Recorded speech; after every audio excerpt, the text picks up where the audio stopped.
मेरी मुस्लिम दुनिया बदल रही है। मेरा आज का मुसलमान बदल रहा है। मेरा आज का मुसलमान इस्लामी कानून का आउटडेटेड समझता है। मेरा आज का मुसलमान जब फ्रांस के अंदर नबी पाक सल्लल्लाहु अलैहि वसल्लम की शान में गुस्ताखी होती है तो सिर्फ बातों तक महदूद रहता है, कोई अमली इकदाम नहीं करता। मेरा आज का मुसलमान जालिमों के साथ खड़ा है, ना कि मजलूमों का हिमायती है। मेरा आज का मुसलमान जिहाद को शर समझता है और इससे निजात हासिल करता है। मेरा आज का मुसलमान काफ़ी ज़्यादा बदल चुका है। खबर यह आई है कि यूएई यानी कि मुत्तहदा अरब अमारात में इस्लामिक कवानीन में काफ़ी ज़्यादा तब्दीलियाँ की गई हैं। जो शरीयत लॉ वहाँ पे मौजूद था उसको तकरीबन ख़त्म कर दिया गया है और दुनियावी खुदाओं को खुश करने के लिए काफ़ी ज़्यादा अपने कवानीन में तब्दीलियाँ कर ली गई हैं। ये लोग ये भूल चुके हैं कि जो तरक्की इनको मिली, जो इज़्ज़त इनको मिली, जो दौलत इनको मिली वो इस्लाम की बदौलत थी, वो नबी पाक सल्लल्लाहु अलैहि वसल्लम के सदक़े में थी। इन्होंने उस चीज़ को भुला दिया और दुनियावी खुदाओं को खुश करने में लग गए। तो हुआ यूं कि यूएई ने अपने कवानीन में तब्दीली लाई है।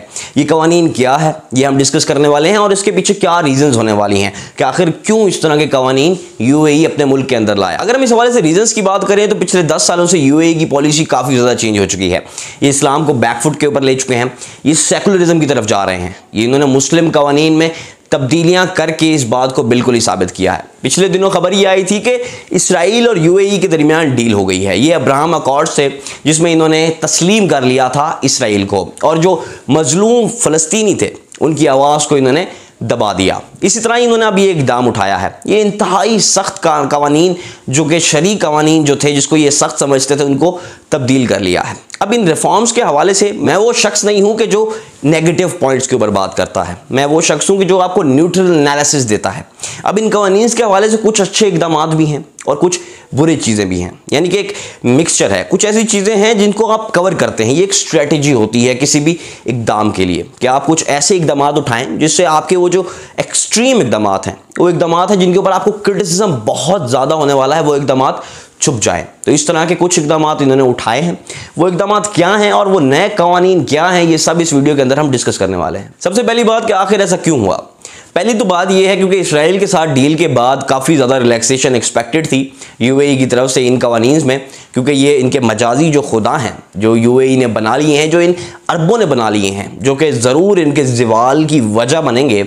इन्होंने इनकी ज़रूरत थी, इनकी ये डिमांड थी कि यूएई के अंदर इस्लामी कवानीन को काफ़ी ज़्यादा हल्का किया जाए। इनकी ये कोशिश भी थी कि इस तरह से टूरिज़्म को प्रमोट किया जाए, क्योंकि इनको ये डर है कि खौफ है कि जिस तेल के ऊपर ये इन्हिसार करते हैं वो तेल एक ना एक दिन ख़त्म हो जाएगा, उसके बाद ये क्या करेंगे। इसलिए इन्होंने अपने टूरिज़्म को बूस्ट किया है। दुबई पहले ही दुनिया का मरकज़ बना हुआ है और इस तरह के इक़दाम इनको मज़ीद ऊपर ले जाएंगे, ये इनका मानना है। एक्सपो होने वाला है 2021 में। 2020 का जो एक्सपो था वो कोविड की वजह से नहीं हो सका। अब ये एक्सपो जो है ये बहुत ज़्यादा इंपॉर्टेंट है यूएई के लिए। इसके अंदर 190 से ज़्यादा ममालिक ने शिरकत करनी है और इसमें काफ़ी ज़्यादा इन्वेस्टमेंट्स जो हैं आती हैं यूएई के अंदर, जिसके लिए इनके लिए बहुत ज़्यादा इंपॉर्टेंट है। ये एक्सपो अक्टूबर 2021 के अंदर ये होना है और उस हवाले से इन्होंने ये कवानीन लाए हैं ताकि इनको मज़ीद बेहतर इनका जो इमेज है जो कि नॉन मुस्लिम कंट्रीज़ की तरफ है वो इनको हासिल हो सके और इनका टूरिज़्म बूस्ट कर सके। दूसरी बड़ी वजह इसराइल है। इन्होंने अपनी टोटल पॉलिसी जो है यूएई ने, मुत्तहदा अरब अमारात ने तब्दील कर ली है। ये सेकुलरिज्म की तरफ जा रहे हैं। इन्होंने इस्लाम को, शरीयत लॉ को बिल्कुल ही बैकफुट के ऊपर डाल दिया है। इस हवाले से जो सबसे पहली तब्दीली इन्होंने की वो थी ऑनर किलिंग के हवाले से। अब यूएई में पहले ये होता था कि अगर ऑनर किलिंग होती है कि तो वो जो मेल मेंबर्स हैं उनको सज़ाएं कम होती थी या वो बिल्कुल बरी हो जाते थे। इस हवाले से अब बिल्कुल इन्होंने जो है ना अपना कानून तब्दील किया है और इंसाफ की बुनियाद के ऊपर इन्होंने फैसला करने का डिसाइड किया है कि अगर कोई मेल मेंबर भी है, अगर वो जुर्मदार है तो उसको सज़ा मिलेगी। इस कानून के हिसाब से ये कानून इतना ज़्यादा कोई बुरा कानून नहीं है, ये ठीक है, एक बैलेंस्ड लॉ है और इस तरह के कानून होने चाहिए कि जो कसूरवार है, यानी कि अगर आप ब्लेम के ऊपर किसी का कत्ल कर दें, ऑनर किलिंग के नाम पर, ठीक है, गैरत के नाम पर, आप सिर्फ ब्लेम के ऊपर, यानी कि आपको सिर्फ एक शक था, उस शुबा था, उसकी बुनियाद पर आपने एक दूसरी शख्स की ज़िंदगी ले ली। ये इंतहाई गलत अमल था, गलत अमल है और इस लिहाज से जो कानून तब्दील हुआ है यूएई के अंदर वो ठीक है, बेहतर है, उसके ऊपर इतना ज़्यादा क्रिटिसाइज़ नहीं बनता। जो क्रिटिसिज्म, जो मेन बुनियाद की बात है वो है अल्कोहल के हवाले से। अब आप सबको पता है मुसलमानों में शराब कितनी हराम है और कितना एक्सट्रीम जुर्म है इस्लाम में शराब के हवाले से। अब हुआ यूँ है कि यूएई ने शराब के लाइसेंसेस, यानी कि शराब पीना और लाइसेंस देना, बेचना, ये दोनों लीगल कर दिया है मुसलमानों के लिए। जी हाँ, मैं नॉन मुस्लिम्स की बात नहीं कर रहा। नॉन मुस्लिम्स के लिए भी इनका जो पहले कानून था वो तो कुछ इस तरह से था कि 21 साल से ज़्यादा उम्र शख्स को भी लाइसेंस दरकार होता था शराब बेचने के लिए, या कंजप्शन वगैरह जो भी है वो इलीगल थी। लेकिन अब उन्होंने टोटल इलीगल कर दिया है। इवन तक के मुसलमानों को इजाज़त दे दी है कि वो शराब पी भी सकते हैं यूएई के अंदर और शराब बेच भी सकते हैं। ये किस तरह सख्त और संगीन अमल है मुत्तहिदा अरब इमारात की गवर्नमेंट की जानिब से मुसलमानों के लिए कि आपने इस्लाम की तो धज्जियाँ ही उड़ा दी। आप किस तरह के इस्लामी मुल्क हैं। इवन तक कि पाकिस्तान जैसे मुल्क में या कहीं भी आप चले जाएँ मुस्लिम दुनिया में, ये किस तरह के कानून हैं। आप क्या साबित करना चाहते हैं। शराब को अपने मुल्क में आपने लीगल कर दिया है। आपकी डायरेक्शन क्या है। आप ये भूल गए हैं कि जो आपको इज्जत मिली, जो आपको शोहरत मिली, जो आपको दौलत मिली, वो इसी इस्लाम की बदौलत थी। जो दूसरा अहम कानून है जिसके अंदर इन्होंने तब्दीली की है वो ये है कि इन्होंने कपल्स को रहने की इजाज़त दे दी है। ये इंतहाई संगीन और बड़ा ही बेहुदा कानून है। इस तरह का ये ट्रेंड चल पड़ा है पूरी दुनिया के अंदर, ठीक है, जिसको अंग्रेज़ जो है वो लिविंग इन टुगेदर का नाम देते हैं। समझ रहे हैं कि शादी से पहले ही कपल्स जो है ना वो एक दूसरे के साथ रह सकते हैं। इस कानून के ऊपर बिल्कुल सख्ती से पाबंदी थी यूएई के अंदर। इससे पहले ये बिल्कुल भी इजाज़त नहीं थी और इस तरह का इकदाम यानी कि अब इन्होंने इजाज़त दे दी है कि यानी कि आप कपल्स हैं, दे आर अनमैरिड, उनको साथ रहने की इजाज़त है किसी भी फ्लैट के अंदर कहीं पर भी।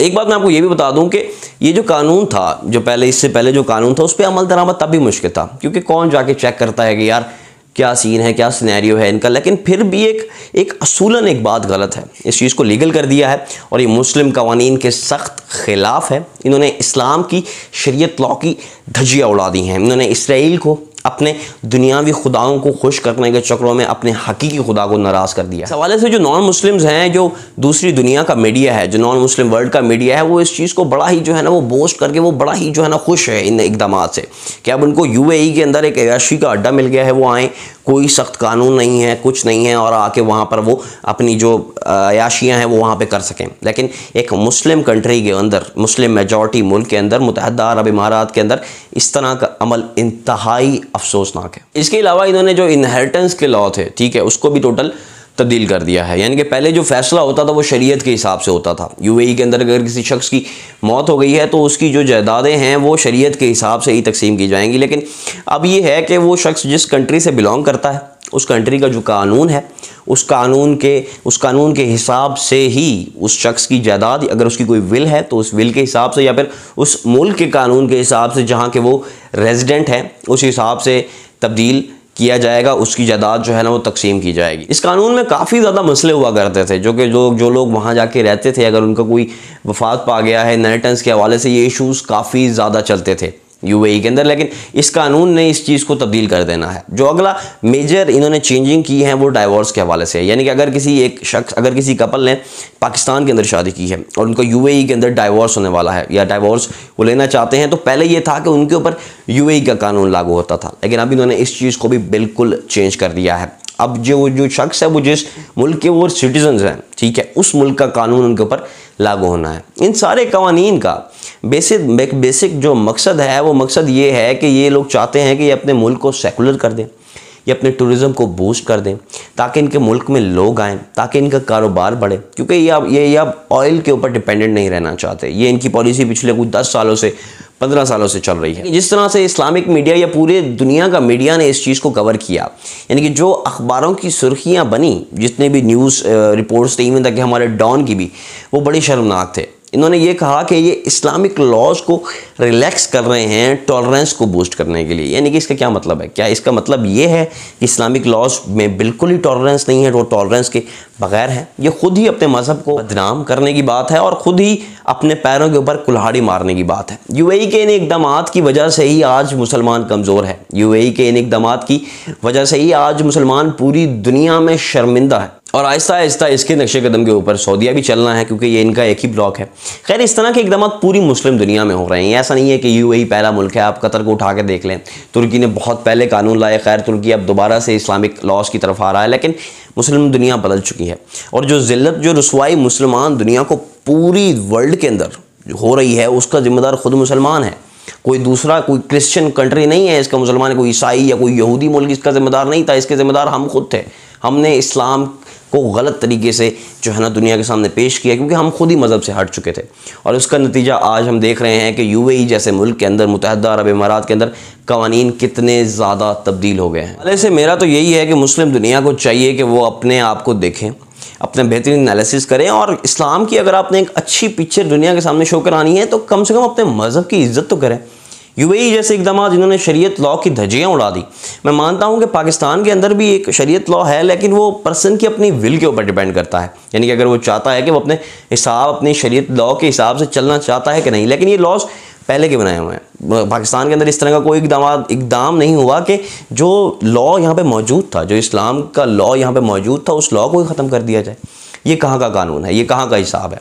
आपने अपने मज़हब को ही डिग्रेड कर दिया। आपने उनकी स्टेटमेंट्स को दुरुस्त साबित कर दिया। वो जो पूरी दुनिया चीख कर आप मुसलमानों के ऊपर इल्ज़ाम लगा रही है कि मुसलमान टॉलरेंस नहीं है मुसलमानों में, मुसलमान वायलेंस पसंद करते हैं, आपने उन सबको सच साबित कर दिया इस तरह के इक़दाम से। तो ये इक़दाम बिल्कुल गलत हैं। यूएई बेसिकली उनके अपने पर्सनल इंटरेस्ट हैं। ये सिर्फ मेरा एक एनालिसिस है। अगर आपको ये वीडियो पसंद आई है तो लाइक शेयर कर दीजिएगा। अगर आपको ये मेरा चैनल है और आपको करंट अफेयर्स के हिसाब से, यानी कि जो रिसेंट इवेंट्स होते हैं दुनिया में, उस हवाले से आपको लेटेस्ट से लेटेस्ट अपडेट चाहिए तो प्लीज़ चैनल को सब्सक्राइब ज़रूर कर दीजिएगा। अगली वीडियो तक के लिए अल्लाह।